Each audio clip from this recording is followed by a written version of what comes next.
Okay, so today, or potentially over the next 10 years, we are going to be building this.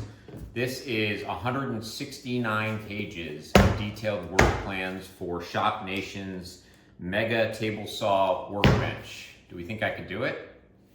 Probably not, but let's give it a try. In building out my workshop, I knew that I needed one large work table that would act as my primary workspace. But given that space is at a premium in my garage, I wanted to find a set of plans that incorporated my existing DeWalt job site table saw, acting as an outfeed table, as well as a router table with the associated electrical and dust collection connections. I had considered trying to design something myself, but I knew that that would add a significant amount of time to what was already going to be a lengthy project, so I opted to try and find plans that I could buy. But finding the right work plans was far easier said than done. I spent a ton of time searching pretty much every woodworking site that I could find before I came across these plans from Shop Nation. But I was super psyched when I did find these. Not only did they include everything that I was looking for, but the plans were also specifically designed for the job site table saw that I already owned. Now, I'll admit that I was a little bit nervous starting this project. While I'm a reasonably experienced woodworker, this was definitely going to be the largest and most complicated work table that I'd ever built, and there's always a bit of anxiety in pushing yourself to do bigger and more challenging projects.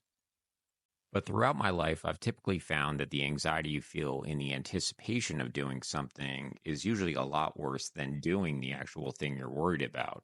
And if you never challenge yourself, you'll never improve.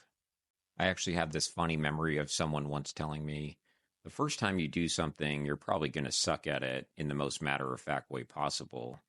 While it wasn't exactly the most inspirational thing I had ever heard, I actually find it helpful to remember sometimes when I'm doing something out of my comfort zone, as it tends to relieve some of the pressure I feel to make it perfect. So I tried to go into this project with the mindset of taking it slowly but surely, piece by piece, while trying to avoid making any mistakes.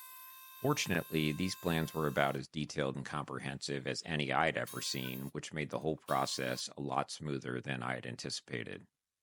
The 169-page book, for lack of a better word, was divided down into subsections that covered each aspect of the table: the frame, the torsion box, the drawer inserts, router bit storage, the dust collection, and electrical fittings. Everything was packaged in a way that was easy to process and work through, so I never got the feeling of being overwhelmed. Here's a quick look at what the table looks like at this point, including the dust collection system inside the bottom of the table prior to it being covered up. With the majority of the table now built, it was time to install the trim, drawer faces, drawer pulls, and all of the utility panels. When I'm at this stage of a long project, I have a not so great tendency to rush in an effort to finish, which I'm sure others have experienced. So I always try to remind myself to take my time as I get towards the end, because there's nothing more annoying than putting a ton of time into something only to have a couple of misaligned drawer faces or drawer pulls staring you in the face. It's kind of a funny characteristic that and I'm sure a lot of other people have. I can build or create something that other people might be impressed by, but all that I can think about is the tiny mistake I made in some random aspect of it that no one other than me will ever notice. Once the faces were finished, I installed some leftover drawer pulls that I had from another project and moved on to the top surface. I'm still not sure if I like T-tracks on a work surface as much as I like bench dogs, but they work much better with this table design, so I stuck to the plans. I was getting pretty excited at this point, as I knew I was really close to being finished after spending whatever time I could find over the course of a few weeks to build this.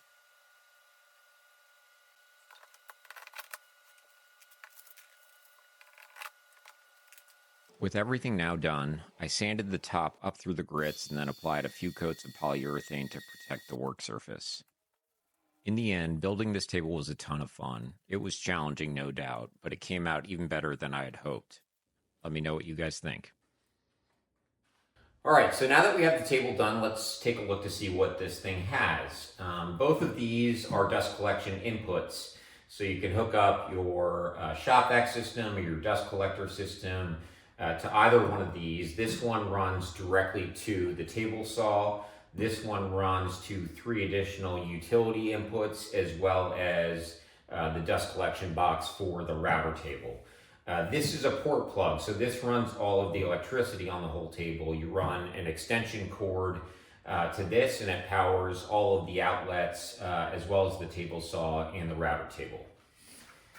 Here you have just some additional storage, 2 large storage drawers here, 2 more right here, and then here you have one of the utility inputs. So if you have any handheld tools, if you have another stationary tool that you want to hook up to this dust collection system, you can use an ordinary 2.5-inch flexible hose to hook into here, and then just obviously operate it using a glass gate.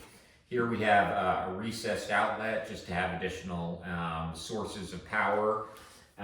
Here we have an open cubby for storage, as well as an open face drawer here at the bottom. On this side we have an additional utility input, again for the same purpose, plug into handheld tools or other tools that need dust collection. Here we have an additional recessed outlet, and here we have an on-off switch for the router table. So this connects into your actual router system, which sits inside the dust collection box, and then you can operate it using these buttons versus having to reach into the router specifically. And then on this side we have the router table with the router dust collection box. So this panel is secured using recessed magnets. Inside of it you can see the router lift along with the router. On this side we have the power supply running to the switch on the side of the table, as well as the dust collection input with the blast gate for that dust collection on the side here. On the bottom here we have inserts for small parts storage. So you can buy similar things like these at most big box stores. I found these to be pretty nice because they have drawers in of themselves.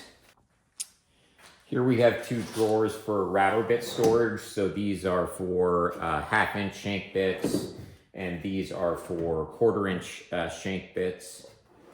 Down here we have an additional utility input for dust collection. We have an additional recessed power strip for electrical power. We have tool storage, and then we have 3 additional drawers. So this is designed for an ultra quiet air compressor. I don't actually have one of those. I have one that's larger and wouldn't fit into this space, but as of now I've just been using it as a means of accessing the dust collection and electrical systems that run down the middle of the bottom of the table. And on this side we have the actual table saw, complete with these 2 side tables, storage underneath this side table for spare blades or dado blades or anything of that sort, and another one over here where I keep my miter gauge and some feather boards. The great thing about these side tables is that they're specifically built in size for this fence system, so I don't actually have the fence on there right now, but you can move the fence all the way in either direction, and it doesn't come into contact with either one of these side tables.